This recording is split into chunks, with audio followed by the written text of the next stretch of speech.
Hello from Greece.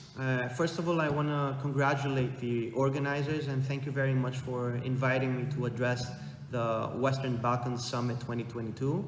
I'm sorry that I wasn't able to be there with physical presence, but it's a great honor and privilege to address the summit even through the internet. Allow me to start by saying that up until recently, the Greek state did not have data about how many startups we have, in which sector they were, how many people they employ, what budgets they do.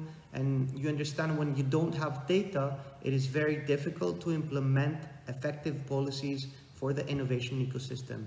So we sat down with our National Council for Research, Innovation and Technology, our experts.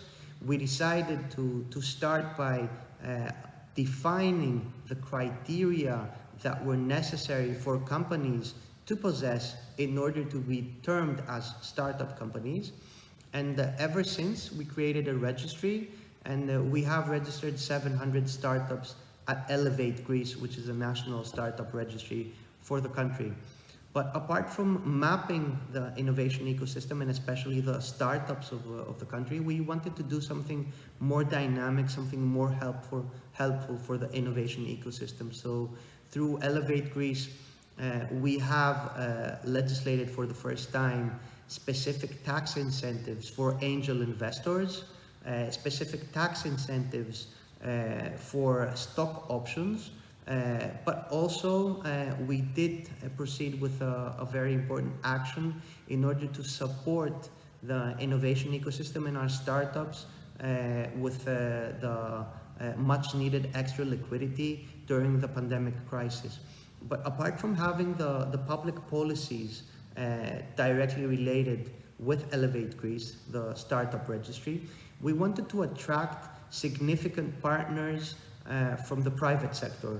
So we started discussions with important multinational companies, banks, Greek-based companies, and each company that was interested to help the innovation ecosystem has been termed as an official partner, and they support the innovation ecosystem in various ways. That might be with money awards in the national awards that we organize every year, or with access that they give to the global innovation centers they have, with mentoring services, free cloud services, and other important tools.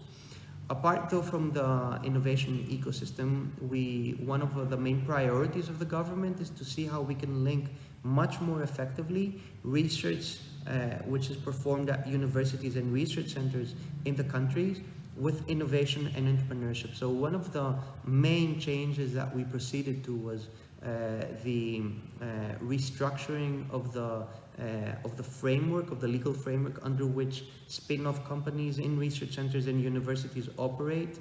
In fact, we simplified the procedure in order to allow our researchers and academics to focus on their scientific work rather on the bureaucratic work.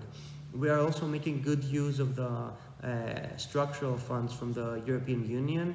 For example, we are establishing technology transfer offices throughout the country at our research centers and our universities. We are creating innovation clusters in various sectors. We are also establishing competence centers in order to allow small and medium-sized companies to have access to the benefits of research and innovation. But at the same time, we are making good use of the Recovery and Resilience Fund. Allow me to say that we are upgrading the infrastructure of all of our research centers throughout the country. We are promoting specific actions in order to fund basic and applied research in various sectors. We are linking research and innovation with the national defense, which is a priority for the country as well. At the same time though, we are creating physical grounds of innovation, grounds where you have startups, companies that invest in R&D, spin-offs from universities and research centers, and you cultivate the conditions in order to create the national synergy, the necessary synergies for the production of innovative products and services. So we are creating an innovation district in Attica, in an area that used to be a ground of innovation in the previous centuries.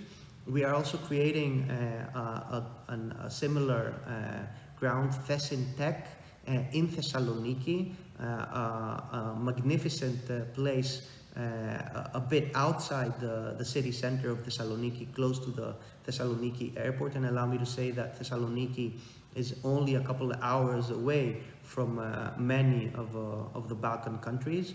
And we hope to establish there a ground where companies come and set up their base for R&D, universities, research centers, and although we do have many Greek companies and Greek institutions already establishing within the TECH-CELERATION in Thessaloniki Technological Park, we do hope to attract companies and universities from the Balkans as well. I will stop here because I understand that there's a time limit. Again, thank you very much for the invitation, and I am sure that we will have a very fruitful and useful discussion.